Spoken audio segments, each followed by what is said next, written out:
Ads లేకుండా latest episode చూడండి. పెద్దవాళ్ళు ఎన్నాళ్ళుంటే ఆ ఇంటికి అంత మంచిది.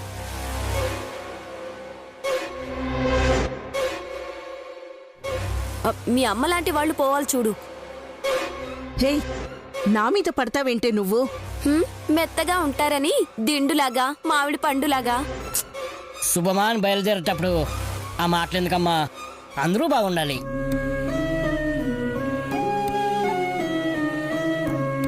శ్యామలమ్మ, శంకరశాస్త్రి గారిని అడిగినట్టు చెప్పమ్మా. తప్పకుండానయ్యా.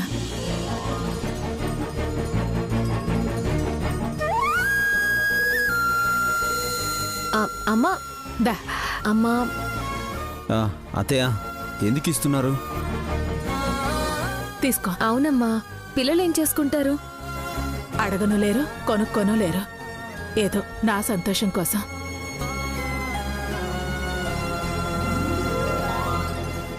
అమ్మమ్మిచ్చిన 200తో గానవి గాయత్రిలు పండగ చేసుకుంటారేమో.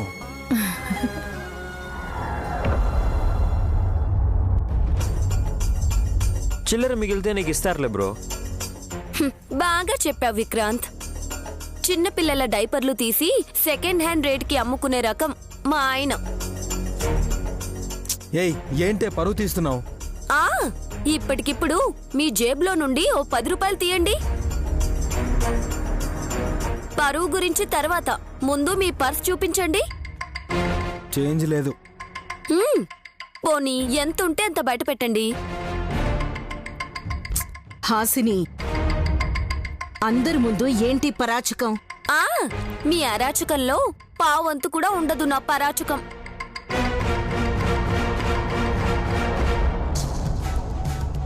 ఆపండే ఇంకా. ఇలా మాట్లాడుకుంటూ ఉంటే శ్యామలమ్మ ఈరోజు బస్ ఎక్కినట్టే.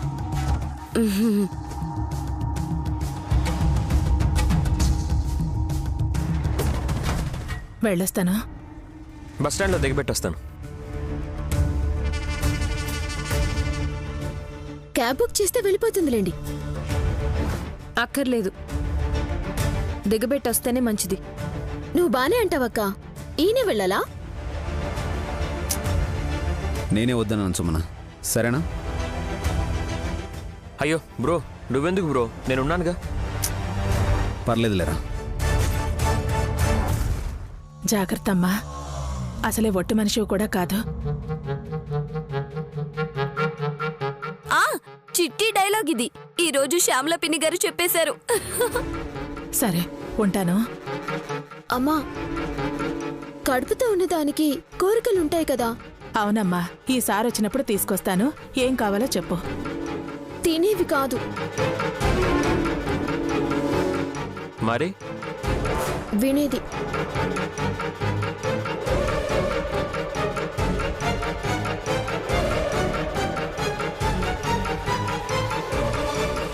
అరే, ఏం మాట్లాడుతున్నావు? మా అమ్మ మాట్లాడితే వినాలనుంది.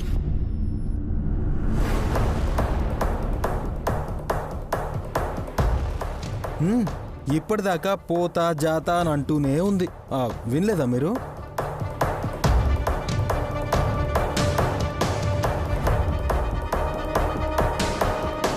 అది కాదు పెద్దబాబు గారు, ఇంకో ముఖ్యమైన విషయం మా అమ్మ చెప్పాలి. దేని గురించే? అంబా శివశంబా. నువ్వేంటయ్యా మధ్యలో దోడ్లాగా అరుచుకుంటూ?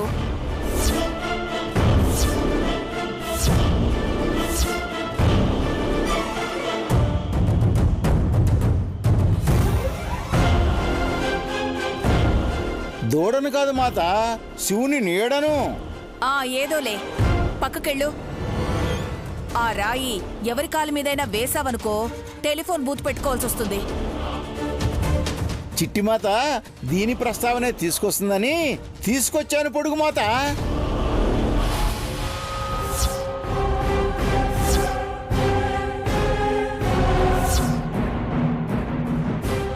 ఏంటి? నల్లరాయి గురించా? అంబా సుమన, ఎద్దులయ్య అనేది నిజమేనా? నిజమే అక్క.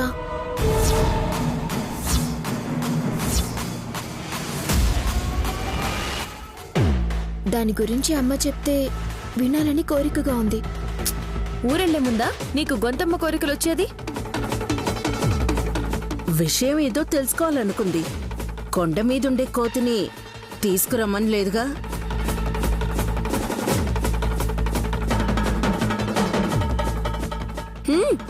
ఇంట్లో అయితే చాలా కోతులున్నాయి చిట్టి, కావాలంటే చెప్పు. ఏయ్, నా వంక చూసి చెప్తావేంటే?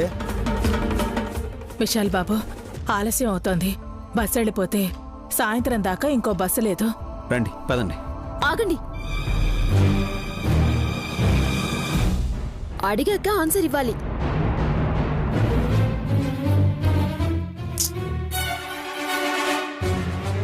రాయి గురించి ఏంటమ్మా చర్చ? ఎద్దులయ్యా, అయ్యా ఆ రాయి సుమన నెత్తిన పెట్టు.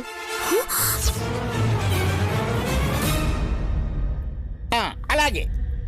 ఏయ్, బుద్ధుందా నీకు? ఆ రాయి బరువు మోస్తే నా పరిస్థితి ఏమవుతుందనుకున్నావు?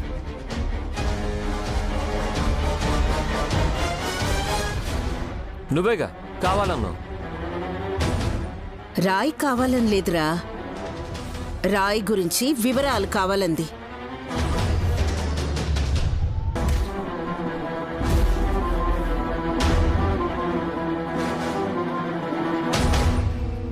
చెప్పు శ్యామల వదినా.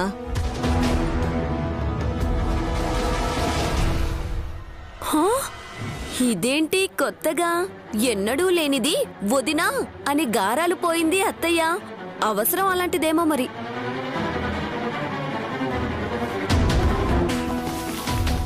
హలో, నువ్వు నోరు మూసుకుంటావా? నేను మూసుకుంటే మీరు తెరుచుకుంటారా నోరు? ఏయ్, అబ్బా, ఈ రభసేంటే? శ్యామలమ్మ, చెప్తే చెప్పు, లేదంటే సంచి లోపల పెట్టు. ప్రయాణం లేదు, ఏం లేదు. లేదమ్మా, నేను ఖచ్చితంగా వెళ్ళాలి.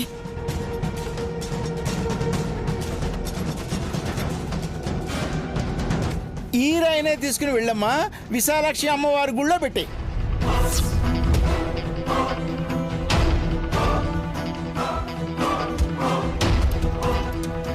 ఈ రోజుల్లో ముక్కరాయి మోయడమే కష్టం అనుకుంటే ఆ గుండ్రాయిని మోసుకెళ్ళమంటావేంటి? ఎక్కడ ఉండాల్సిందే అక్కడే ఉండాలని చెప్పాను మరి.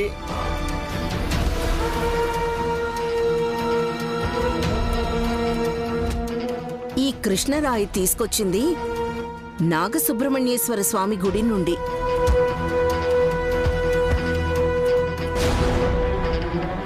ముక్కంటిపురం ఎందుకు తీసుకువెళ్ళాలి? కొడుకు కార్తికేయుడు తల్లి పార్వతీమాతకి కానుక పంపించాడని అనుకుందాం.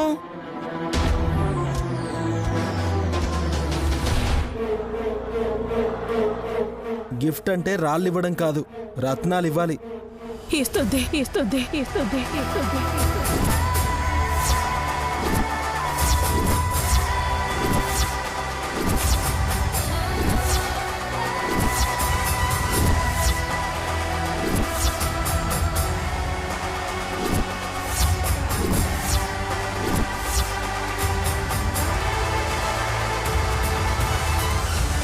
రత్నం ఇస్తుందో లేదో కానీ ఆ రాయి అయితే బంగారం ఇస్తుంది. బంగారం ఇస్తుంది. బంగారం ఇస్తుంది.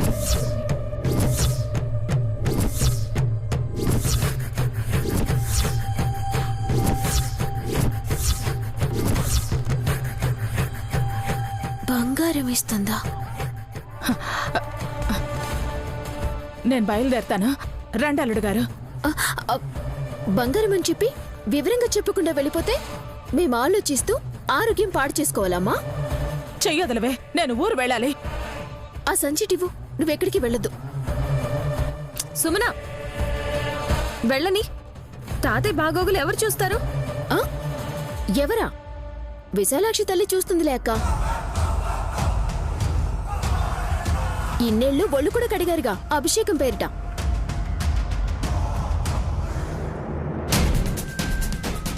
అమ్మని అలా అనకూడదే. లెంపలేసుకోమంటారా? నేనేం తప్పుగా అనలేదు. ముందు మీ అమ్మ ఆ కృష్ణరాయి విశేషాన్ని చెప్తే తప్ప సుమన తనని గడప దాటనివ్వద్నైని.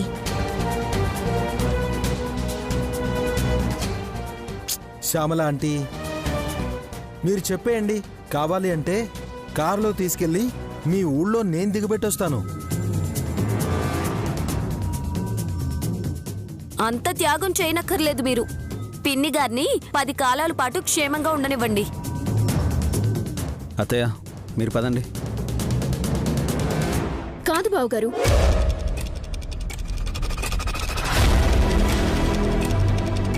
చెప్పేదాకా విడిచిపెట్టను. సుమి, పంతం పడితే అంతే సంగతులు. రాయల బంగారం ఉండడం ఏంటి? ఉంటుంది మామయ్య. క్వార్ట్జ్ అనే రాయి నుంచే బంగారాన్ని తీస్తారు. మేబీ ఇది కూడా అలాంటిదేనేమో. అంతకంటే గొప్పది బాబు.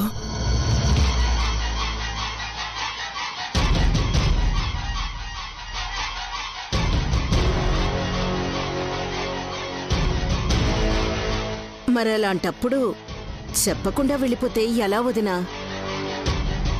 అమ్మా, తెలుసుకోవాలని అందరికీ పేరాసగా ఉన్నట్టుంది. త్వరగా చెప్పేసి బయలుదేరు.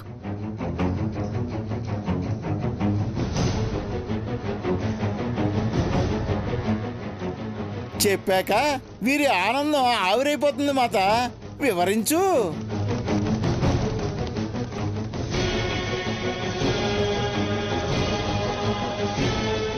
బంగారం అనగానే సుమన కళ్ళు పెద్దగా అయిపోయాయి. నిజంగా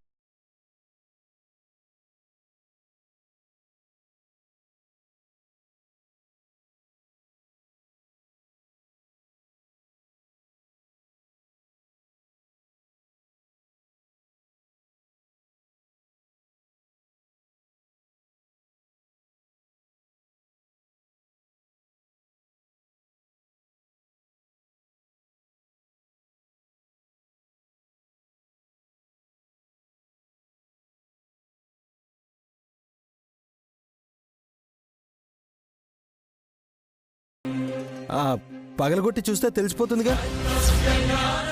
ఎప్పుడంటే అప్పుడు దాన్ని ముక్కలు చేయకూడదు. దానికో శాస్త్రం, సంప్రదాయం, పద్ధతి ఉంటాయంట.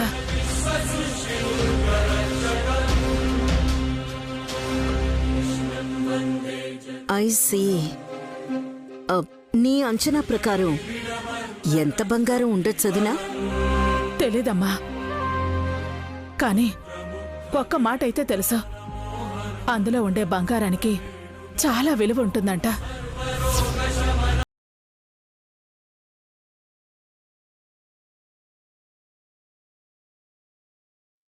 తులం బంగారం బయట 50,000, ఇది 70,000 ఉండొచ్చు. లక్షలు దాడుతుందయ్యా.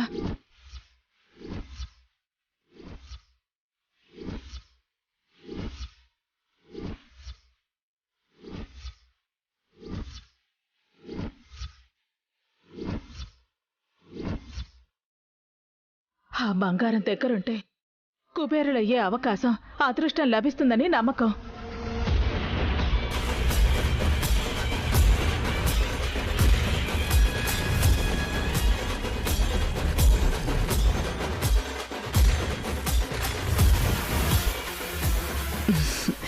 Very good. ఇంకా అంతేనమ్మా నాకు తెలిసింది. ఇంకో విషయం చెప్పాలేమో మాత, బాగా గుర్తు తెచ్చుకో.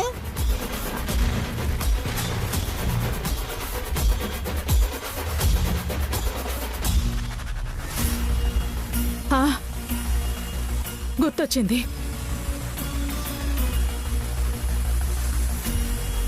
ఆ కృష్ణరాయి వల్ల ఎంత లాభమో అంత ప్రమాదం కూడా ఉంది.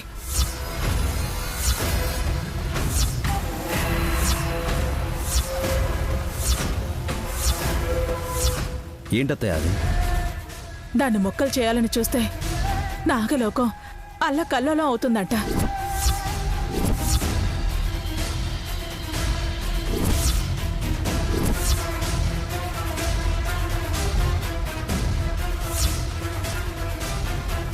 నాగలోకమా? అదెక్కడుంది? అమీర్పేట్ సందులో. లేకపోతే ఏంటండి, మనం ఏమైనా చూసొచ్చామా? డౌట్ ఉన్నప్పుడు అడగాలి కదా. కథ అయితే ఆసక్తిగానే ఉంది. ఇది కథ కాదు విక్రాంత్ బాబు. మా తాతయ్య చెప్పారంటే ముమ్మాటికి నిజమయ్యే ఉంటుంది.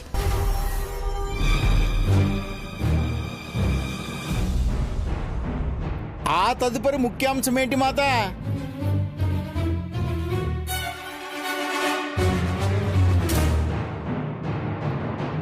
కృష్ణరాయిని ముక్కలు చేస్తే అది ఉన్న ఇంట్లో వాళ్ళలో ఒకరిని నాగుపాము కాటేస్తుంది.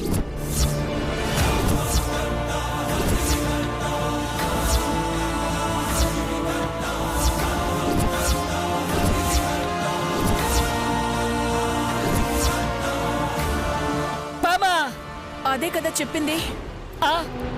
చెప్పావు కదా శ్యామలమ్మ, నీకు ఆ రాయికో దండం. ఇక బయలుదేరు. ఉంటానండి. పట్టుకోండి. పిల్లల జాగ్రత్త, మీరందరూ ఆ రాయితో జాగ్రత్త. పదండి అత్తయ్య.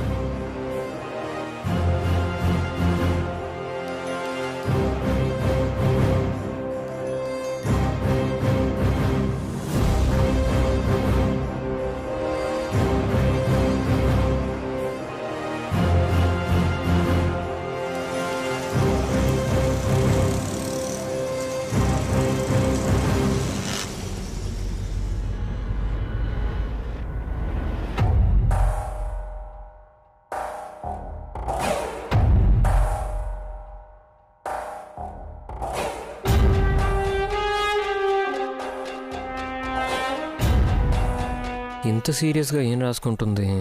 అడిగితే సంతకాలు పెట్టమంటుందేమో. అడగనా వద్దా?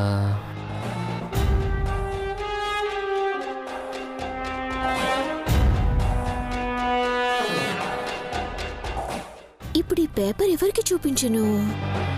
నాకెవరు న్యాయం చేస్తారు? నీకు ఇప్పుడు ఎవరు అన్యాయం చేశారని? ఓ, మీరొచ్చారా? చూసుకోలేదు బుల్లిబాబు గారు. నాకు ఏజ్ బారైనా నువ్వు చూసుకోలేవని నాకెప్పుడో అర్థమైందిలే గాని ఆ పేపర్ ఏంటో చెప్పు. మ్యాటర్ చెప్తా. కానీ మా అక్క విశాల్ బావగారు వాళ్ళు నల్లగా ఉండే కృష్ణరాయిని ఇంటికి తీసుకొచ్చినా దాని మీద సర్వ హక్కులు నాకే ఉండాలని అగ్రిమెంట్ రాశాను. ఎందుకు? అందులో బంగారం ఉందనా? అవును బుల్లిబాబు గారు. ఎందుకే నీకింత ఆశ? ఎలాగో బిడ్డని కంటున్నావు కదా, అప్పుడొచ్చే ఆస్తిలో 5 పైసలంత కూడా ఉండదు ఆ రాయిలో బంగారం. అది కూడా మీ అమ్మ చెప్పినట్టు నిజంగా ఉంటేనే, లేకపోతే మిగిలేది రప్పే. మా తాతయ్య చెప్పిన పొలంలో వెతికితే వజ్రాలు దొరికాయి. అందరూ కోటీశ్వరులయ్యారు కానీ మాకు 10 రూపాయలు ఇవ్వలేదు.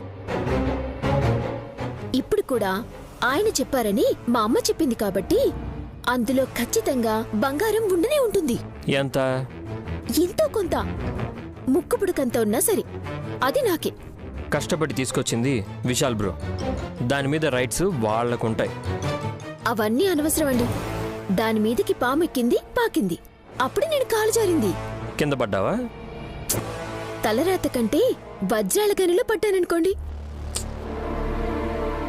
అమ్మ అనిపించుకుంటే ఆస్తొస్తుంది, రాయిని పగలగొడితే బంగారం వస్తుంది.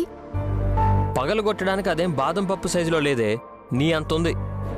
నేను స్లిమ్ అయ్యాను, అది రౌండ్గా ఉంది. నువ్వు కూడా అంతే కదే. డబ్బు, ఆస్తి, అధికారం వీటి చుట్టే రౌండ్లేస్తూ ఉంటావు కదా. మీకెంత చెప్పినా లాభం లేదు. తప్పకనే. ఎక్కడికి? మా అక్క విశాల్ బాబు గారి చేత సంతకాలు పెట్టించుకుంటా, రాయిలో ఉండే బంగారంలో వాటా అడగకుండా. వెళ్ళు, సంతకాలు పెట్టి నీ చావుకి మాకు ఎలాంటి సంబంధం లేదని కూడా రాస్తారు. నువ్వెందుకు చేస్తావనా? నీ ఎక్స్ప్రెషన్కి అర్థం వివరిస్తా. అందరూ రాయిలో బంగారం ఉందని గెంతులేస్తున్నారే కానీ అది ముక్కలయ్యాక వేటు వేయడానికి పాము వస్తుందని మీ అమ్మ చెప్పిన మాట మర్చిపోయారనుకుంటా.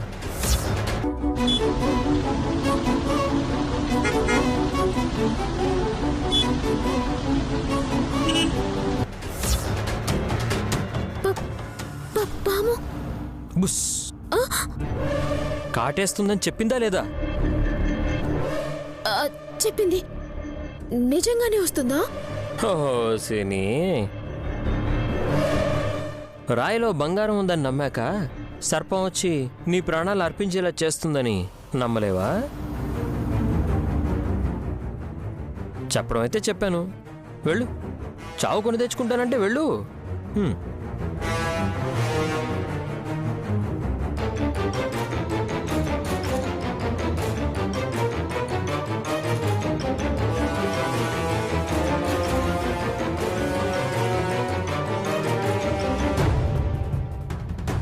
సరే, దాన్ని ముక్కలు ఎవరు చేసినా బంగారం నేనే తీసుకుంటాను.